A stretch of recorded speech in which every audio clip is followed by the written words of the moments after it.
freedom to not be perfect, but still to be loved. And I think that's the hard thing to find. And when you find that that's genuine, that's the reality of it. Oh, for sure. That was such a difficult thing of like wanting to pursue perfection. Yeah. And to like hide imperfection. Yeah.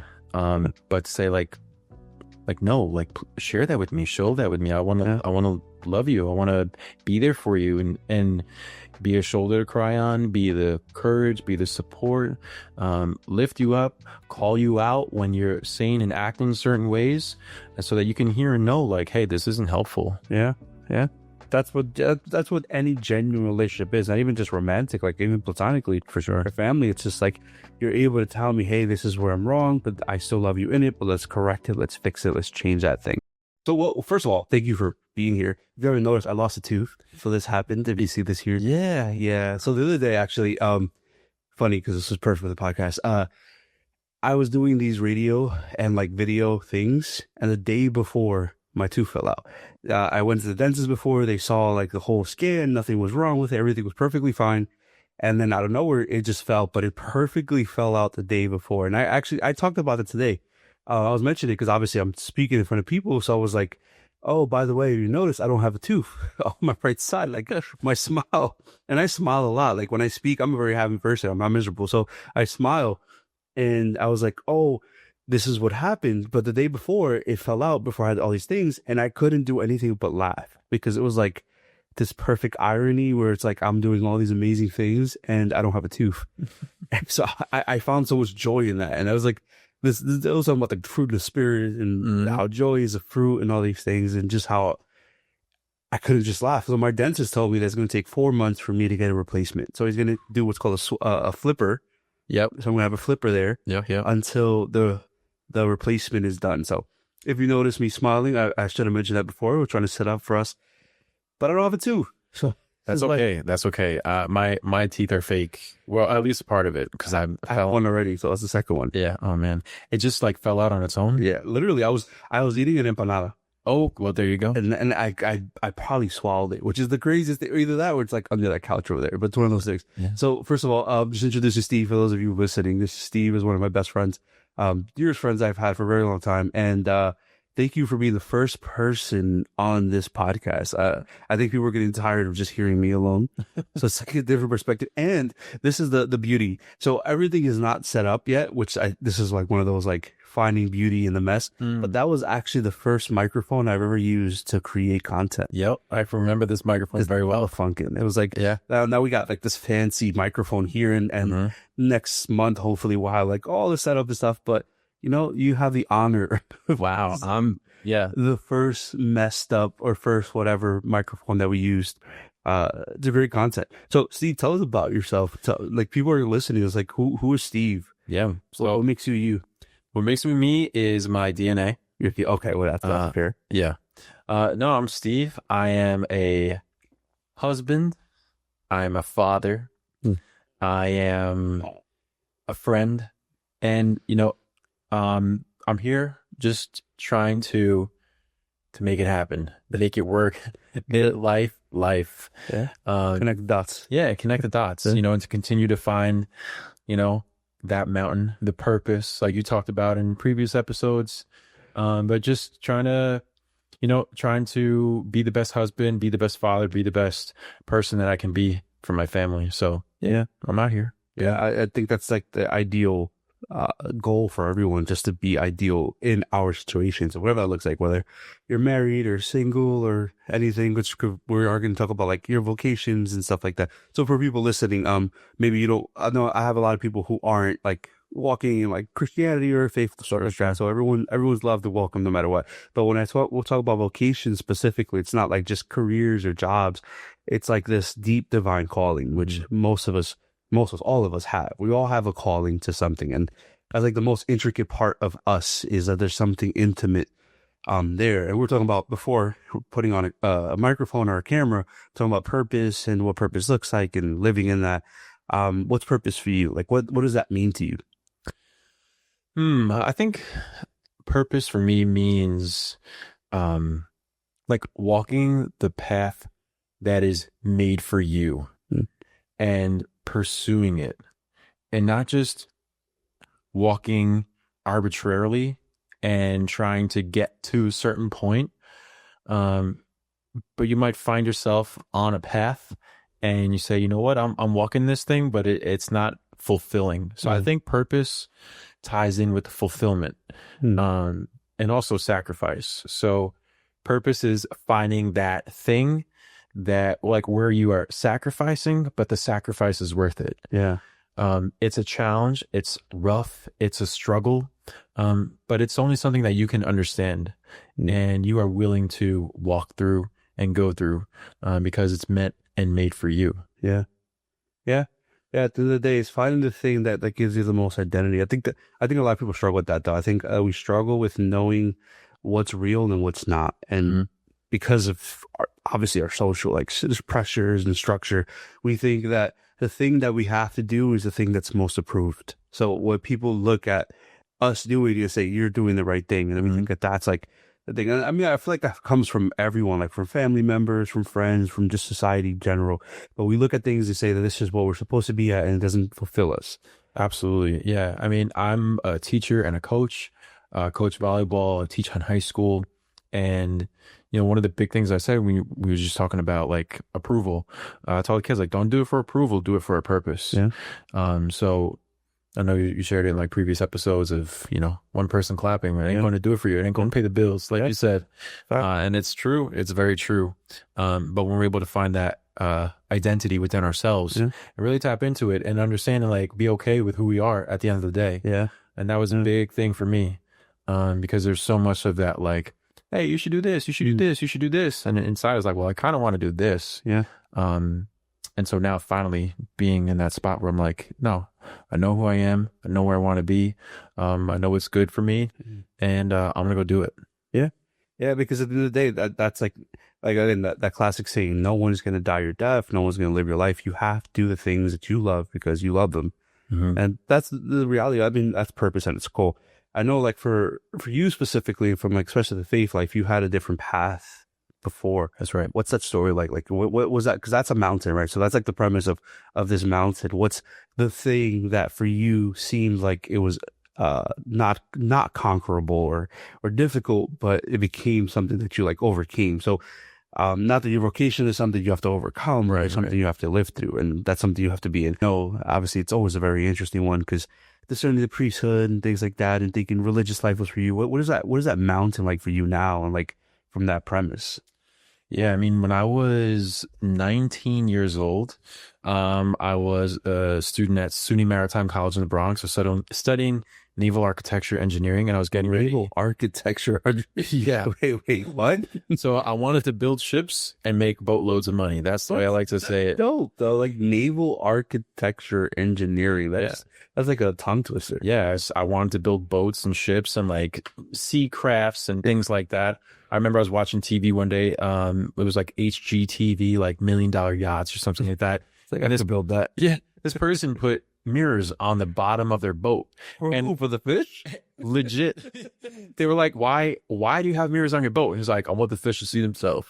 And I was like, that guy, he's got too much money. I wanted some of that, and I will build it for him. I want them to see what they could be. Yeah. So I was like, that's like a pretty cool thing to build ships. Like, somebody's got to build that. Somebody's got to design it. And I always enjoyed drawing, and I would, you know, try to build things. I love skateboarding, rollerblading growing up. So I would, like, build ramps and things like that.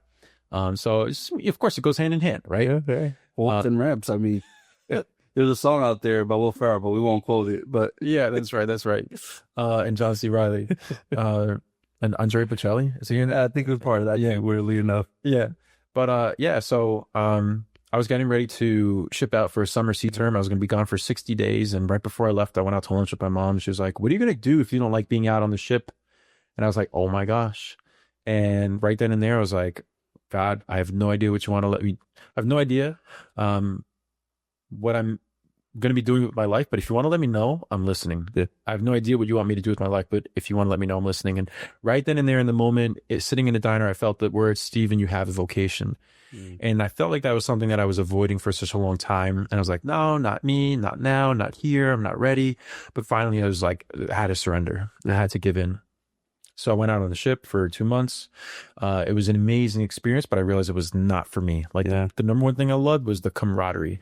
I like being with the people. I love the community, but to know that that was like what life was going to be like, but with way, way, way less people, was really not for me. Yeah. So, when I came back, I withdrew from the school. I entered the formation program with the Salesians of Don Bosco, and I was a product of Salesian schools. So I knew the community, I knew their like pedagogy, I knew their charism and their lifestyle. But when I got to actually like really spend time with them to see what daily life looked like, I was like, wow, I could really see myself here.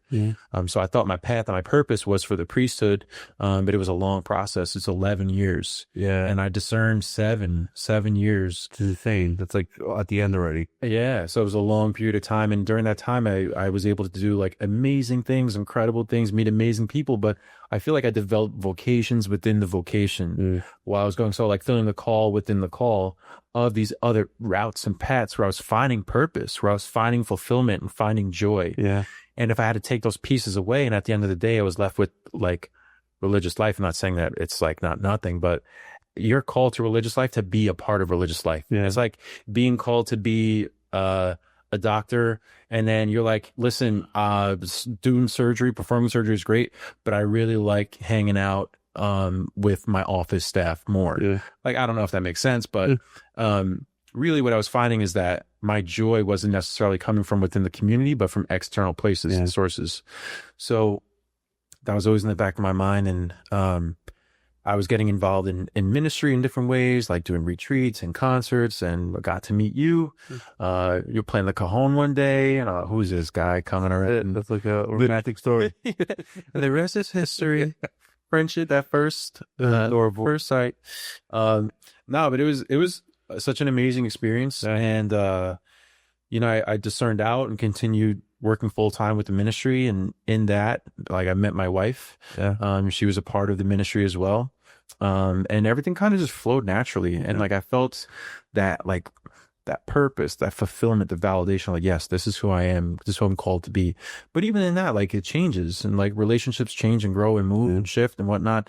But really, like, kind of overcoming that mountain of what that experience of religious life was, like, it was tough. Because it's like they lay the path out for you pretty much. You just have to be willing to discern it and walk it. And for me, I feel like I would have been like a grumpy, burnt out, like shortchanged, like old man, like living that life.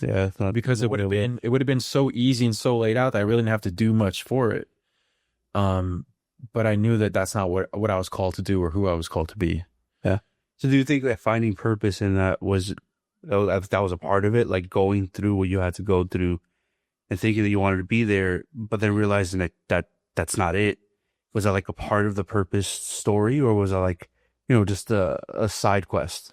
100%. I don't feel it was a side quest whatsoever. I really think that going through it and experiencing the highs and the lows, the ups and downs and everything in between is all a part of my story, and makes it even better for me to relate to people and connect with people, and to kind of bridge that gap of like, no, I was in those shoes. I was living like in that world. I was a part of that life. So to understand kind of like the ebbs and flows of what it means to discern, and like, just because you think about being a priest doesn't mean, oh, you're going to be a priest, bang, or you're thinking about becoming a sister and living in a convent or religious life or whatever the case is, whatever that ministry is, boom, you're it right away.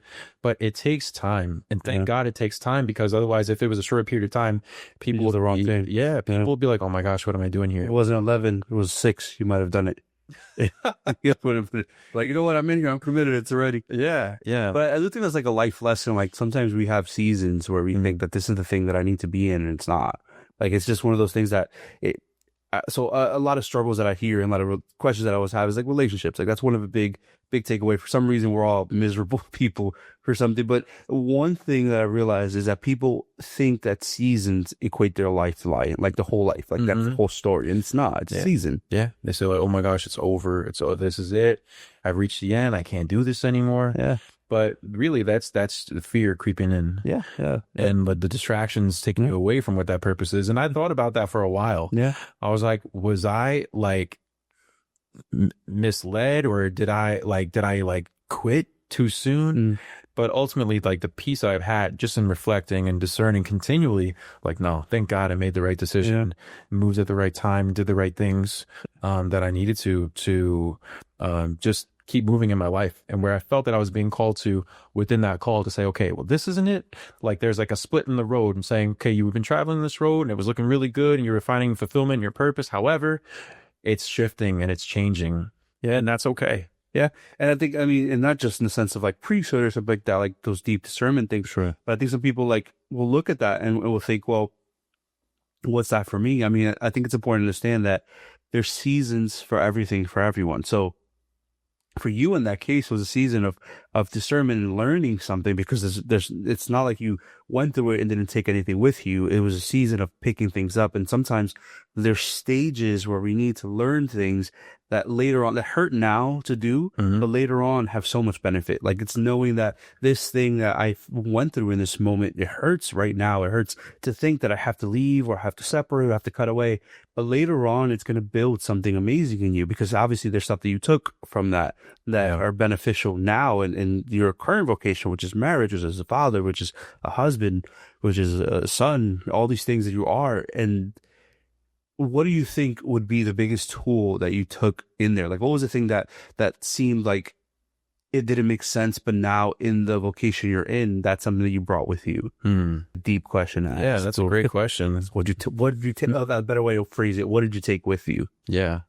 I think what I took with me was learning how to live with other people and learning how to like navigate life with other people. Yeah.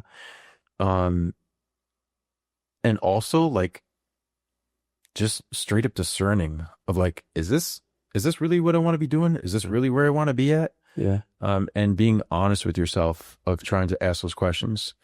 I think that skill has helped me in my professional career as like a teacher and as a coach, and the different things that I've done ministry wise, of like just being able to relate with people, finding empathy, finding common ground, being able to communicate, invitation, things along those lines. Yeah. Yeah. I mean, I think that's also a hard part, especially with marriage. Like, I don't think people realize how hard it is to coexist. Like, one thing, it's like, okay, we're married, we're together, but we have to live together. Like, we got to figure out what days to leave you alone, what days to speak to you, what days to not do this thing. And I think that's something that I have the privilege that I get to talk to a lot of people about a lot of things. And sometimes too many people have too many questions and I can't address everybody at the same time.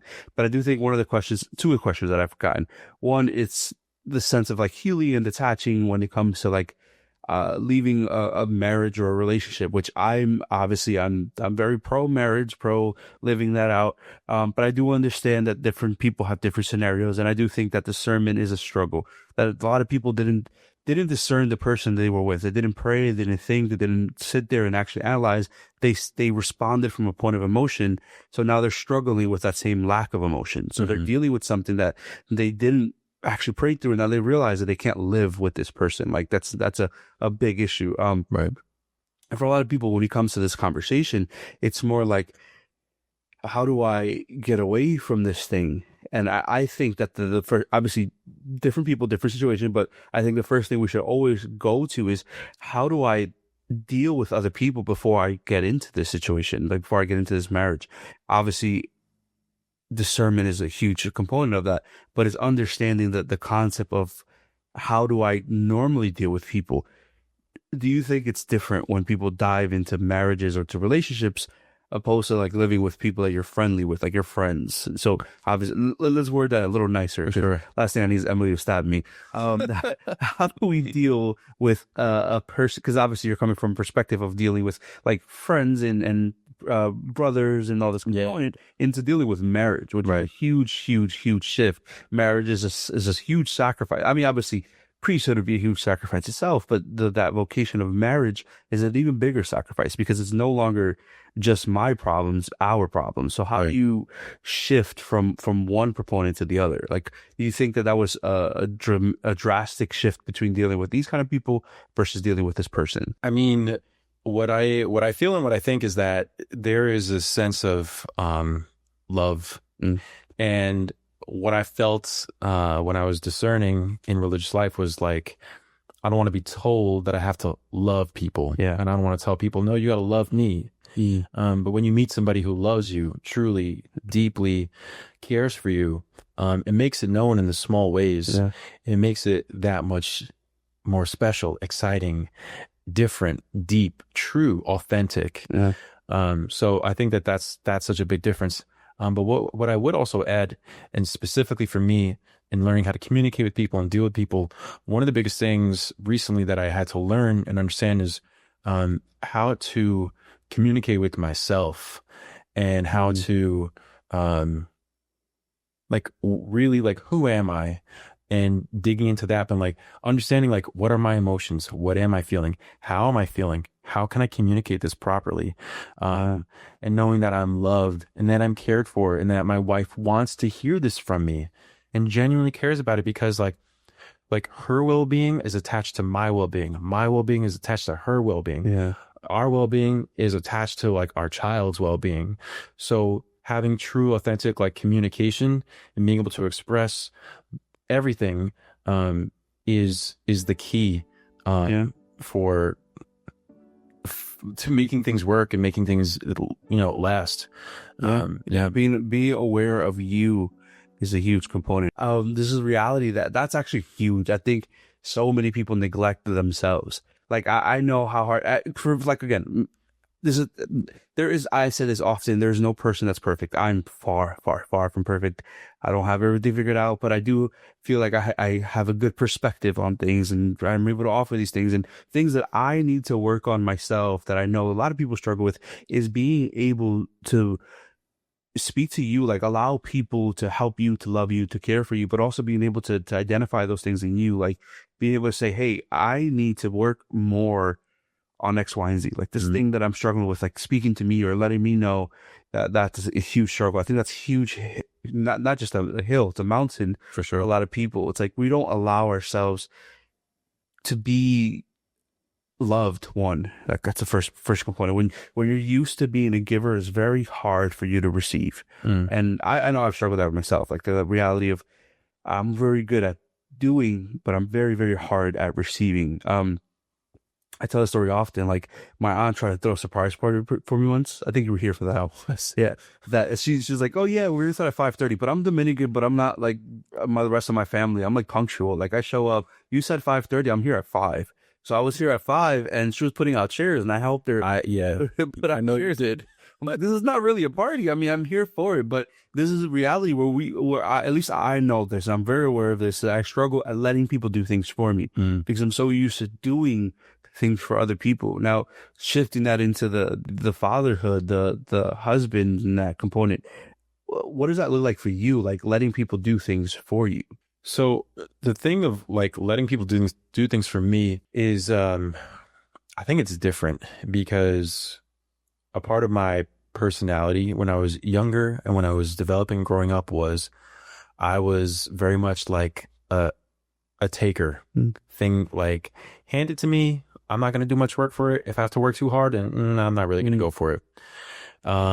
It like wasn't a good spot to be at, like wasn't a healthy place to be in, of just like waiting for things to just come to me and just sit there and not work for it and not feel the struggle or not know the struggle or not know what other people are going through, and not having that like emotional IQ to say, maybe that like what I'm doing is different. Or like not everybody has this experience, or I don't understand that person's experience. So I think it's really like challenged me to develop that emotional IQ to really understand where someone is coming from and to like really, really learn humility. And that's a big thing. That's a big thing for me, of like learning humility, because I was not a humble person. It was just like I thought that I was like the greatest, the best, and I learned that like I wasn't. What I did learn is that I'm loved, and my wife loves me, even though I'm not the greatest, even though I'm not the best, and that's what makes me like love her all the more, and what makes me like tap in, as I say humbly, tap into the humility, so that my wife can love me like in our challenges, in our difficulties, so that we can rejoice together, so that we can cry together, so that we can experience life together in all the beautiful ways that we can, and in the challenging ways that we can as well. So just, I think in that sense of giving, it's, and for me to receive the help as well, I'm definitely in a place of like knowing how to receive the help and who to receive help from is a big key. Yeah. I mean, that's beautiful though. It's understanding that this is a reciprocity thing. So I love, but you love me too. And it's not just, I do for you or you do for me, but we do for us. And that's the reality of it. That's what a healthy relationship should look like. There is no such thing as a perfect relationship. To be clear, there is absolutely, that doesn't exist. That's in it. The only perfect relationship is like between you and God. Like that's about it. That's because he's perfect, not because of you. But there's those things that, but there is a reality of a relationship that has genuine reciprocity. So we both desire this. And even though we will have friction or we bump heads, it's just a desire to love each other fully. And that's the reality of it. Like giving ourselves this freedom to not be perfect, but still to be loved. And I think that's the hard thing to find. And when you find that's genuine, that's the reality of it. Oh, for sure. That was such a difficult thing of like wanting to pursue perfection. Yeah. And to like hide imperfection. Yeah. But to say like no, like share that with me, show that with me. I want to love you. I want to be there for you and be a shoulder to cry on, be the courage, be the support, lift you up, call you out when you're saying and acting certain ways, so that you can hear and know like, hey, this isn't helpful. Yeah. Yeah. That's what any genuine relationship is, not even just romantic, like even platonically, for sure. A family, it's just like you're able to tell me, hey, this is where I'm wrong, but I still love you in it, but let's correct it, let's fix it, let's change that thing. Yeah. I think that's one of the hardest components of it. So we talked about purpose in this podcast. I mean, we don't have much time left, but just this reality that purpose is something that we need to learn to attach to us and not to our exterior things. You mentioned your volleyball team, and you said to live, what was it, on purpose, a purpose? Yeah, don't do it for approval, do it for a purpose. What does that mean to you? Like, was that phrase? Yeah, so I initially started it when my guys are doing serving drills. Yeah. And if you serve the ball for volleyball, you serve it into the net, you lose your rotation, the ball goes to the other team, they get a free point, and they get the ball, and then they serve. So in practice, I was putting consequences on it. And when they would serve into the net, all right, guys, 10 push-ups, 5 laps, whatever it was. Yeah. And so after they got a serve, they'd be like, coach, you saw that? You saw I got it over? And I said, don't do it for my approval. Because when you're in the game, you're working with the team. You're working for a goal, which is to win your set so that you can go and win the match, go win the next match, win the game. So don't do it for approval. Do it for a purpose. Yeah. Like you're not doing your task or doing that thing that you know is going to help you reach your goal so that you could take that step and then look back behind you or onto the sideline and say to somebody like, did you see what I did? I did it right. I finally got it. Like, I'm not here to clap my hands for you. I'm here to say, yeah, that's what you're supposed to do. Keep moving, keep going. So do it for a purpose. No, I got to get that ball over the other side of the net so that my guys who are blockers can go and do their job. My defenders can make sure they're going to dig the ball and get it up. And my setter can make a play and my hitters are going to swing. Yeah. So the purpose of what you do is not necessarily going to win the point off the bat. Like you shouldn't be at the line and say, I'm going to get an ace. I'm going to be the one to get the point, but we're going to keep this rally alive. Yeah. And I'm going to work with the people around me to work for the common goal, which is to get the point, which is to win the game, which is to win the match. Yeah. Yeah, because at the end of the day, it's like, what's the point of showing off if you're still not going to be successful? Yeah. And you could say all you want to say, but nothing's going to change. So that's the truth. Yeah. Yeah, no, I firmly agree with that, obviously, because that's something I say often. It's, if you live for the applause of the crowd, you'll die by the lack thereof. If you think that people need to prove, and this is the sad reality that we live in a world that where it's easier to talk about people than it is to encourage them.